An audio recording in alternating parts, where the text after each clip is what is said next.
ኢማጂን ሰዎች በአንተ አይምሮ እንዲያስቡ መፈለግ ማለት ነው። ኦቨርቲንክ አድርገህ ኤክስፔክቴሽን መጨመር ማለት የሆነ የምትጠብቀው ነገር አለ ማለት ሰዎች በአንተ አይምሮ እንዲያስቡ መፍቀድ ማለት ነው። በፍጹም የማይሆን ነገር በምንም አይነት ተአምር። ሰዎች የራሳቸው ፍላጎት፣ የራሳቸው ስሜት፣ የሚወዱት ነገር፣ የራሳቸው ባህል፣ አስተዳደግ፣ ማንነት፣ ህይወት አላቸው።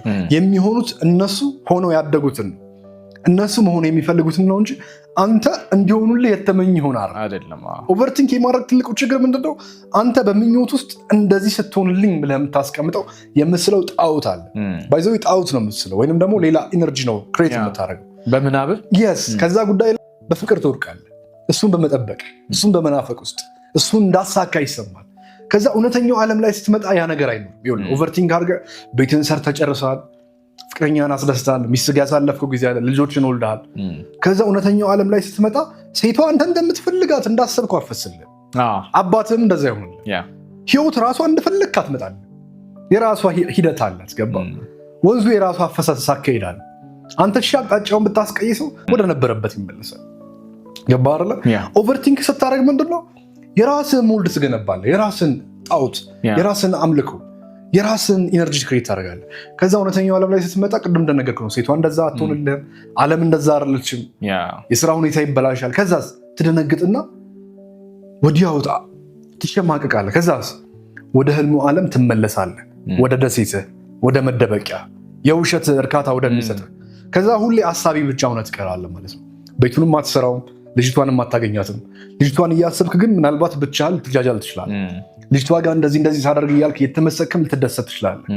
ነገር ግን ሰዎች መጀመሪያ በተጨባጭ መልኩ እናንተ ህይወት ውስጥ ሳይገቡ ስለ ሰዎቹ በጣም ይሄ በቃ በጣም አወሳስበው እንደዚህ እናደርግ ብሎ ማሰብ ይሄ በሽታ ነው።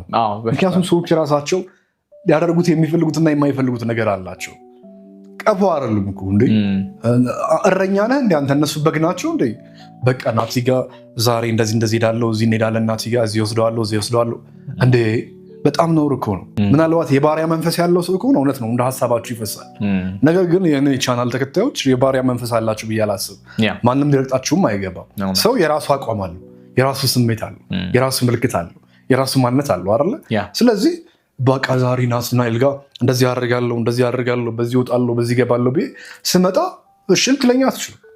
ባውንደሪ አለ እኮ በእኔ መጠጥ አፍቃሪ ስለሆንኩኝ አንተ ላጠጣ ትችላለህ። በዛ ላይ የአንተ እምነት ላይ ፍቅድ ይችላል፣ እኔ ሃይማኖት ላይ ደግሞ ኖርማል ልሆን ይችላል።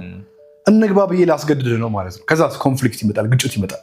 የግጭት አብዛኛው መነሻ ምንድነው? እኛ ቀድመን በኦቨርቲንግ በጣም አብዝቶ በማሰብ ውስጥ ነገሮችን ወስነን ስለምንጨርስ። ነገሮች ደግሞ በማሰብና ኦቨር በማወሳሰብ ውስጥ ተወስነው አያልቁም። ነገሮች የሚወሰኑት ተጨባጭ በሆነው ዓለም ውስጥ። የብዙ ሰው ችግር ግን ምንድነው? ይህንን ነገር አይረዳም። በራሱ ዓለም እንትን ስለሚል እኮ ነው።